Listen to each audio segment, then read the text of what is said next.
तो आपको नहीं लगता पाकिस्तान में ये ज़्यादा पाकिस्तान में थोड़ा सा हायर साइड पे हो सकता है, क्योंकि जो भी पेशेंट्स हॉस्पिटल में लाए जाते हैं वो अक्सर कॉम्प्लिकेटेड होते हैं। सो हॉस्पिटल डिलीवरीज जो हैं वो आम तौर पर वो पेशेंट्स आते हैं बड़े अस्पतालों में जो छोटे अस्पतालों से या ख़राब हो के आए होते हैं या डॉक्टर्स ने उनको रिफ्यूज़ किया होता है और वो फिर इमरजेंसी में आते हैं और फिर वहाँ पे उनका सिजेरियन होते हैं। अच्छा, ये भी बताइएगा कि अस्पतालों में ये जो सी सेक्शन की शरह बढ़ जाती है, ख़ास तौर पे इसकी क्या वजूहात है? तबी ज़रूरियात या फिर ये कोई माली फ़वाइद की वजह से ये सी सेक्शन ज़्यादा किए जाते हैं? अगर आप इस वक्त भी गंगाराम हॉस्पिटल में, जो हमारे अस्पताल का एक मेन हॉस्पिटल है जहाँ पे ख़वातीन की डिलीवरीज होती हैं, तो वहाँ पे per year thousands of deliveries होती हैं। As a result of which हर रोज़ वहाँ पे तकरीबन 100 से ज़्यादा सिजेरियन इमरजेंसी में हो रहे होते हैं। और अक्सर जो प्राइवेट अच्छे डॉक्टर्स हैं उन्होंने अपना डिलीवरी का रेट और सिजेरियन का रेट ऑलमोस्ट कंपैरेबली सेम रखा हुआ है, ताकि मरीज़ को ये ना लगे कि पैसों की वजह से मेरा सिजेरियन हो रहा है। तो सिजेरियन बाय चॉइस, पेशेंट की भी सिजेरियन चॉइस बनती जा रही है, उनके घर वालों की भी बनती जा रही है और कुछ डॉक्टर्स की भी चॉइस होती है। प्रोफेसर डॉक्टर शाहना आसिफ गायनाकोलॉजिस्ट हैं और बड़ी मुश्किल से इनका टाइम जो है हमने यहाँ पे मधु किया ताकि आपको सही जो है रहनुमाई करवा सके। तो डॉक्टर शहीना हमारे साथ मौजूद है। अस्सलाम वालेकुम जी। अस्सलाम वालेकुम। Thank you for your precious time. बहुत आपने अपने वक्त में से स्पेशली हमारे प्रोग्राम के लिए टाइम निकाला और टॉपिक भी हमारा यही है कि हम जानना चाहेंगे कि जो गायनाकोलॉजिस्ट होते हैं, जितने भी या जो लोग होते हैं, वो क्या प्रेफर करते हैं जब आपके पास पेशेंट आता है और आप उसके पूरा मुआयना करते हैं, तो आप उसको क्या कहते हैं कि जो नॉर्मल डिलीवरी है वो बेहतर है या सी सेक्शन बेहतर है? पहले यहाँ से शुरू करते फिर आगे चलते हैं। देखिए, सी सेक्शन के अपने रीज़न्स हैं और नॉर्मली तो नॉर्मल डिलीवरी ही होनी चाहिए। एक नॉर्मल प्रोसेस है, एक फिज़ियोलॉजिकल प्रोसेस है, तो हमें कोशिश यही करनी चाहिए और हम करते भी हैं कि नॉर्मल डिलीवरी हो। लेकिन कई चीज़ें ऐसी हैं जिसमें सिजेरियन करना पड़ता है। अच्छा, उनमें कौन कौन से ऐसे कॉम्प्लिकेशंस हो जाते हैं जिसकी वजह से सिजेरियन की तरफ जाना पड़ता है और वो पहले से आप लोग मतलब बता देते हैं? थोड़ा सा गाइड कर दीजिएगा। अबाउट 80% चीज़ें ऐसी होती हैं जो आपको पहले से ही पता होती हैं। फॉर एग्ज़ाम्पल, अगर माँ का कद बहुत छोटा है या उसका पेल्विस बहुत नैरो है, उसकी हड्डियाँ तंग हैं, उसके अंदर कोई ब्लड प्रेशर की बीमारी है, कोई उसके बच्चे की पोजीशन की प्रॉब्लम है, उसको कोई ऐसी ऑनगोइंग डिजीज़ है जिसमें वो लेबर बर्दाश्त नहीं कर सकती या कर नहीं सकती, या उसकी कोई फिज़िकल डिसेबिलिटी इस किस्म की है, तो वो 80% लड़कियों में ये पता होता है कि इस लड़की का ये प्रॉब्लम है और इसके लिए इसका सिजेरियन करना पड़ेगा। या उसके बेबी के अंदर कोई प्रॉब्लम चल रहा होता है, फॉर एग्ज़ाम्पल बेबी ग्रो नहीं कर रहा, बेबी के इर्द गिर्द पानी कम है और वो बेबी जो है उसको वक्त से पहले डिलीवर करना है। और कई डिलीवरीज़ में ऐसे होता है कि पता होता है कि अगर हम इसको लेबर पेन्स दिलवाएंगे तो ये बच्चे के लिए अच्छा नहीं है, इसको इजी डिलीवरी यानी सिजेरियन के ज़रिए करना है। सो देर आर इंडिकेशंस औरतों में भी और उनके बच्चों में भी जो इंडिकेट करती हैं कि आपको सिजेरियन करना चाहिए। तो 80% चीज़ों का हमें पहले से पता होता है कि ये हमने करनी है। बच्चे की पोजीशन नॉर्मल नहीं है, आड़ी है, उल्टी है और फर्स्ट प्रेगनेंसी है या पहले 2-3 सिजेरियन हो चुके हैं, तो उसमें हमें एग्जैक्टली पता होता है कि हमने इसका इलेक्टिव सिजेरियन करना है। लेकिन 20% लोग ऐसे होते हैं जिसमें इमरजेंसी सिजेरियन करना पड़ता है। शाहीना जी, मैं भी पूछना चाहूँगी, जब वाटर बैग बस्ट होता है तो उसके बाद काफ़ी ज़्यादा टाइम होता है औरत के पास कि बच्चा डिलीवरी के लिए वो नॉर्मल भी ट्राई कर सकती है, क्योंकि एक वेट टाइम होता है उसका। बिल्कुल। क्योंकि मुझे भी जब मेरी प्रेगनेंसी थी, मेरी एक बेटी है 9 साल की, तो मेरा भी वाटर बैग रप्चर हो गया था। तो उसके बाद एक टाइम पीरियड था जिसमें काफ़ी ज़्यादा वेट करने का एक सिनेरियो था। मुझसे पूछा बीच बीच में बार बार गया कि you want to go for the C section और लाइक टाइम बहुत ज़्यादा हो गया है, लेट्स गो फॉर दैट, इतना वेट सही नहीं होता, जान को भी ख़तरा होता है एंड ऑल दैट। ये सारी बातें मुझे की गई थी, बट मैं क्योंकि बहुत ज़्यादा प्रिपेयर होके आई थी, मैंने बहुत ज़्यादा डॉक्टर्स के साथ इस तरह से कंसल्ट किया था। सो मैंने वेट किया और वेट करवाया है, नॉर्मल डिलीवरी हुई। और बल्कि मेरी तो पेनलेस डिलीवरी थी, अल्लाह का शुक्र है, मुझे तो वो वाले लेबर पेन भी नहीं आए। मुझे नहीं पता कि मैंने एपिड्यूरल भी नहीं लिया था। आप जैसे पेशेंट तो हर एक गायनोकोलॉजिस्ट के पास में जानी चाहिए। जी, होता अल्लाह का ये है शुक्र। कि देखिए लेबर की 3 स्टेजेस होती हैं, फर्स्ट स्टेज, सेकंड स्टेज और थर्ड स्टेज, और हर एक का एक टाइम लिमिट है। अच्छा। कि फर्स्ट स्टेज जो है 11-12 घंटे से अगर ज़्यादा लंबी हो जाती है तो उसमें कॉम्प्लिकेशंस ज़्यादा हो सकते हैं। वाटर बैग के बाद? Water bag is not a part of it. अच्छा। ये सर्वाइकल डायलिटेशन पे, यानी यूट्रस का जो मुंह है उसके खुलने पे होता है। ठीक है। कि एक स्टेज होती है, उस वक्त ये पूरी डायलिटेशन हो जाती है, वहाँ से सेकंड स्टेज स्टार्ट हो जाती है। अच्छा। तो जो फर्स्ट स्टेज है वो रफली 10, 11, 12 घंटे की होती है। और वेट की? हाँ जी, अगर कोई कॉम्प्लिकेशन ना हो तो इससे थोड़ी सी और भी लंबी हो सकती है। ओके। लेकिन सेकंड स्टेज जो है वो 2 आवर्स के अंदर तकरीबन कंप्लीट हो जाती है, जिसमें बेबी डिलीवर हो जाता है। और उसके बाद जो थर्ड स्टेज है उसमें प्लेसेंटा डिलीवर होती है और उसमें तकरीबन आधा घंटा लगता है। अच्छा। अब प्रॉब्लम ये आ गई है कि with the evolution of scientific knowledge और जो इंस्ट्रूमेंट्स हमारे पास आ गए हैं, जैसे कि हम फीटल हार्ट को, बच्चे के हार्ट बीट को 24 घंटे मॉनिटर कर रहे होते हैं जब पेशेंट लेबर में होती है। ऐसे ही है, ऐसे ही है। सो अगर हार्ट बीट ऊपर नीचे होती है और बहुत कम हो रही है या बच्चा स्ट्रेस में है तो बेहतर होता है कि उस बच्चे को बाहर निकाल लिया जाए। अगर उसको बहुत देर स्ट्रेस में रहने दिया जाएगा तो हो सकता है नॉर्मल डिलीवरी बाद में हो जाए, लेकिन उसके ब्रेन पे इफ़ेक्ट होता है, उसकी फ़िज़िकल डेवलपमेंट पे फ़र्क हो सकता है, फिर उसकी जो इंटेलिजेंस रेशो है वो कम हो जाता है अगर बहुत ज़्यादा ऑक्सीजन उसको कम मिले ड्यूरिंग द डिलीवरी। और अगर डिलीवरी को और भी लंबा कर दिया जाए तो कई दफ़ा बच्चे की खुदा न खास्ता मौत वाक़ई हो सकती है। Because of the oxygen and all. जी, तो जब आपकी मॉनिटरिंग अच्छी हो रही हो तो फिर आपका इंसिडेंस ऑफ सिजेरियन सेक्शन थोड़ा सा हाई हो जाता है। और अगर आप पेशेंट को मॉनिटर नहीं करें, एक पेशेंट है वो लेबर में है, उसके साथ 2 औरतें बैठी हैं, एक नर्स बैठी है या डॉक्टर बैठी है या दाई बैठी है, तो वो पेशेंट लेबर में जलती जाएगी, वो उसके साथ बातें करती रहेंगी या उसको तसल्ली देती रहेंगी, उसको देख तो नहीं रहे बच्चे को कि बच्चे को क्या हो रहा है। सो इस तरह से अगर हमने पेरीनेटल मोर्टेलिटी, इंट्रानेटल मोर्टेलिटी को कम करना है बेबी की और माँ की, तो हमें सिजेरियन सेक्शन को एक ऑप्शन रखना पड़ता है। अच्छा, क्या आप इस बात पे बिलीव करती हैं कि कुछ ऐसे डॉक्टर्स जो हैं, सारे नहीं क्योंकि मेरा भी एक्सपीरियंस इतना अच्छा गुजरा और भी मेरे फैमिली में भी कुछ सारी मेरी जो बहनें वगैरह हैं, हम लोग 5 बहनें, सबके अच्छे एक्सपीरियंसेस हैं, तो मैं किसी को ब्लेम नहीं करना चाहती, मगर मैं आपसे पूछना चाह रही हूँ, जैसे 5 उंगलियाँ एक बराबर नहीं होती, कि कुछ डॉक्टर्स ऐसे होती हैं या होते हैं जो टाइम बचाने के लिए कि वेट नहीं कर सकते या 10 पेशेंट्स ऑन होल्ड हैं उनके पास, तो वो जो है सी सेक्शन कर देते हैं और उसको उसको रेफ़र करते हैं। Is that true?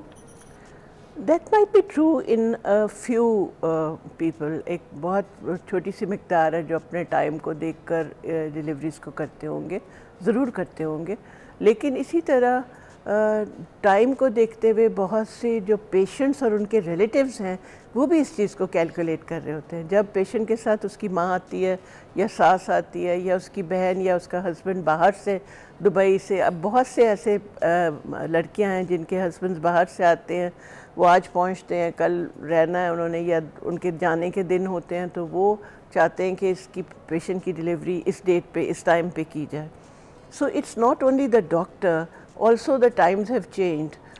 यानी पेशेंट खुद भी और उसके रिलेटिव्स खुद भी कई दफ़ा प्लान करते हैं कि वो बेबी कब करना चाहते हैं और कैसे करना चाहते हैं। So it is become an elective procedure for a lot of people. अच्छा, कुछ लोग लेबर पेन से भी डर रहे होते हैं, कुछ लड़कियां घबराती हैं कि हमें लेबर पेन ना हो, और कुछ फैमिली में ऐसे दोस्तों को या लोगों को, रिश्तेदारों को देखती हैं तो डर जाती हैं कि भाई हम बड़े होंगे, जवान होंगे, हमारी शादी होगी तो ये लेबर पेन, हमने तो मेंटली वो बचपन से ही प्रिपेयर हो जाती हैं, घबरा जाती हैं, तो वो भी कहती हैं हमने सी सेक्शन करना है। तो इसमें क्या कॉम्प्लिकेशंस हैं, कितने साइड इफेक्ट्स हैं, ज़रा देखने वालों को प्लीज़ बताइएगा ज़रूर। लेबर ये जो खुद से तो फरमाइश की जा रही है। लेबर का मतलब ही लेबर इज़ हार्ड वर्क, तो लेबर पेन्स इसका इसीलिए नाम रखा गया था प्रॉबेबली कि ये बहुत हार्ड वर्क है to give birth to a baby. तो ये एक लंबा एक प्रोसीजर है, इसमें काफ़ी दर्द भी होती है, तकलीफ़ भी होती है, लेकिन अब तो पेन किलर्स ऐसे मौजूद हैं, रीजनल ब्लॉक्स हैं, एपिड्यूरल है जी, सुई के एपिड्यूरल आ गए जो के, और इसके साथ साथ फिर एनेस्थीसिया इतना डेवलप हो गया है और इतना अच्छा हो गया है कि सिजेरियन की कॉम्प्लिकेशंस जो हैं वो नॉर्मल डिलीवरी की कॉम्प्लिकेशंस के बेसिकली कम है या उसके बराबर ही हैं। यानी नॉर्मल डिलीवरी की और सिजेरियन की कॉम्प्लिकेशंस में पहले बहुत बड़ा फ़र्क था। जब आप सिजेरियन करते थे तो एनेस्थीसिया अच्छा नहीं होता था, या आपको इन्फेक्शन का ख़तरा होता था, ब्लड ट्रांसफ्यूजन के लिए प्रॉब्लम होता था।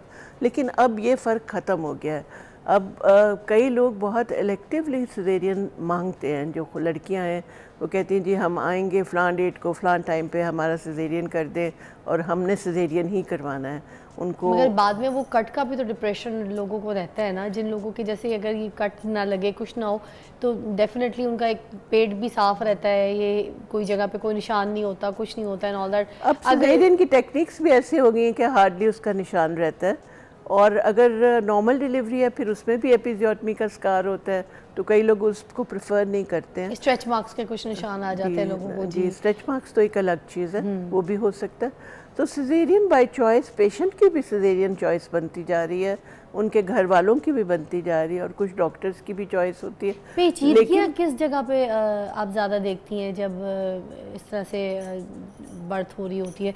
नॉर्मल डिलीवरी में या सिजेरियन में किस जगह पे ज़्यादा आपको लगता है पेचीदगियाँ होती हैं? पेचीदगियाँ तो आमतौर पर सेकंड स्टेज और थर्ड स्टेज ऑफ लेबर में होती हैं, यानी जब डिलीवरी हो रही होती है या डिलीवरी के बाद जो ब्लीडिंग होती है, इन दोनों सूरतों में काफ़ी प्रॉब्लम्स हो सकती हैं, and you have to be very careful. और जो मॉनिटरिंग है इस वक्त बहुत स्ट्रिक्ट हो रही होती है कि बेबी का हार्ट बीट कैसा है, माँ की पल्स रेट कैसे चल रही है, पेन्स की मकदार कितनी है, बहुत ज़्यादा तो नहीं है, बहुत कम तो नहीं है। ज़्यादा पेन्स हो वो भी ख़तरनाक होती हैं, और अगर बहुत कम हो तब भी वो। अच्छा, मोस्टली प्रेगनेंसी में औरतों को 50-40% सुना तो यही है कि शुगर भी हो जाती है, शुगर लेवल हाई हो जाता है, इंसुलिन बढ़ जाता है एंड ऑल दैट। तो ये भी उस वक्त कुछ कॉम्प्लिकेशंस का कुछ वजह तो नहीं बनती है, कोई रीज़न तो नहीं होती? देखिए, डायबिटीज़ एक कॉम्प्लिकेशन है जो प्रेगनेंसी में हो सकती है। जो लड़कियां जिनको बाद में डायबिटीज़ होनी है 5 साल बाद या 6 साल बाद, उनको पहली दफ़ा पता चलता है कि शुगर ज़्यादा है प्रेगनेंसी में, अक्सर ऐसे होता है। और प्रेगनेंसी में अगर डायबिटीज़ हो जाए और प्रेगनेंसी में अगर शुगर लेवल्स माँ के हाई हों तो वो बच्चे को अफेक्ट करते हैं और इंट्रायूट्राइन डेथ की कॉज हो सकती है, यानी बेबी पेट में मर सकता है अगर उसकी डायबिटीज़ है को अच्छी तरह मॉनिटर नहीं किया जा रहा। और दूसरा, जो डायबिटिक बेबी होता है वो उसका साइज़ बहुत बढ़ जाता है, वो काफ़ी हेल्दी बेबी होता है और उसकी डिलीवरी में भी मुश्किलात होती हैं। अच्छा। सो डायबिटिक्स में कई दफ़ा सिजेरियन करना पड़ता है। मैम बताइएगा कि पाकिस्तान में ये प्राइवेट हॉस्पिटल्स और ये जो सरकारी हॉस्पिटल्स हैं उनमें कितने फ़ीसद जो है इन अस्पतालों में सी सेक्शंस किया जाता है? जो नॉर्मल सारी दुनिया में जो रेशो है उस रेशो से शायद हमारा सेक्शन रेट ज़्यादा हो थोड़ा सा, जो कि तकरीबन 30 से 35% जो बच्चे हैं वो सिजेरियन से पैदा होते हैं all over the world.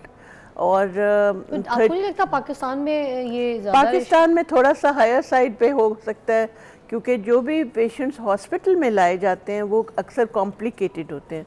So hospital deliveries जो हैं वो आम तौर पर वो पेशेंट्स आते हैं बड़े हस्पतालों में जो छोटे हस्पतालों से या ख़राब हो के आए होते हैं या डॉक्टर्स ने उनको रिफ्यूज़ किया होता है और वो फिर इमरजेंसी में आते हैं और फिर वहाँ पे उनका सिजेरियन होते हैं।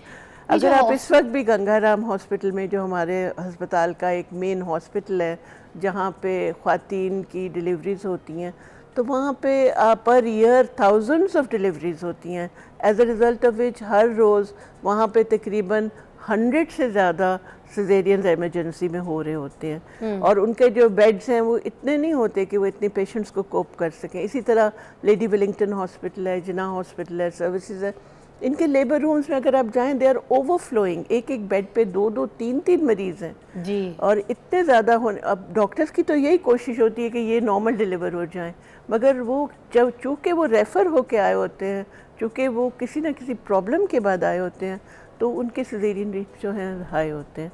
अच्छा, ये भी बताइएगा कि अस्पतालों में ये जो सी सेक्शन की शरह बढ़ जाती है, ख़ास तौर पे इसकी क्या वजूहात है? तब भी ज़रूरियात या फिर ये कोई माली फ़वाइद की वजह से ये सी सेक्शन ज़्यादा किए जाते हैं? देखिए, प्राइवेट हॉस्पिटल्स को तो आप ब्लेम कर सकते हैं कि जी ये शायद वो अपनी किसी फ़ायदे के लिए कर रहे हैं, लेकिन अक्सर जो प्राइवेट अच्छे डॉक्टर्स हैं उन्होंने अपना डिलीवरी का रेट और सिजेरियन का रेट ऑलमोस्ट कंपैरेबली सेम रखा हुआ है, ताकि मरीज़ को ये ना लगे कि पैसों की वजह से मेरा सिजेरियन हो रहा है। सो इसलिए ये फैक्टर जो है ये बहुत कॉमन नहीं है, जैसे मैं आप समझ लें कुछ लोग करते होंगे लेकिन अक्सर लोग नहीं करते हैं। अच्छे डॉक्टर्स जो हैं वो अगर नॉर्मल डिलीवरी हो तो कोशिश करते हैं, बल्कि कई हमारे ऐसे प्रोफेसर्स भी हैं जिनकी ये अटमोस्ट कोशिश होती है कि ये पेशेंट नॉर्मल डिलीवर हो जाए, और वो बहुत अच्छे डॉक्टर्स हैं और एपिड्यूरल की फैसिलिटी मौजूद होती है कि उनको पेन ज़्यादा महसूस ना हो। लेकिन फिर भी जैसे ही थोड़ा से चंद घंटे गुजरते हैं, जब मैं आपको बता रही हूँ कि फ़र्स्ट स्टेज ऑफ लेबर में 11 से 12 घंटे 13 घंटे लग सकते हैं, लेकिन इन 13 घंटों में डॉक्टर ने क्या तंग आना है, लड़की खुद तंग आ जाती है, उसका हस्बैंड तंग आ जाता है, उसकी माँ तंग आ जाती है, उसका बाप। हम लोग जब हमारे ज़माने में जब पेशेंट्स होते थे लेबर रूम में, तो अक्सर हमने कभी किसी के वालिदैन को इतना ज़्यादा इन्वॉल्व नहीं देखा था। एक आध कोई बड़ी खातून आ जाती थी, लेकिन अब तो पूरा पूरा ख़ानदान वो बच्ची के साथ होता है और यही सुनाई दे रहा होता है, हमारी बच्ची दर्द नहीं सह सकती। हर दर्द के साथ कभी उसकी माँ रो रही होती है, कभी उसकी सास रो रही होती है, कभी हस्बैंड रो रहा होता है। सो एक अजीब तमाशा होता है हमारे लेबर्स रूम में। तो बिल्कुल लोगों के एटीट्यूड्स जो हैं बहुत चेंज हो चुके हैं। फनी सी बात आप ऐसे बता रही हो, दैट्स ट्रू।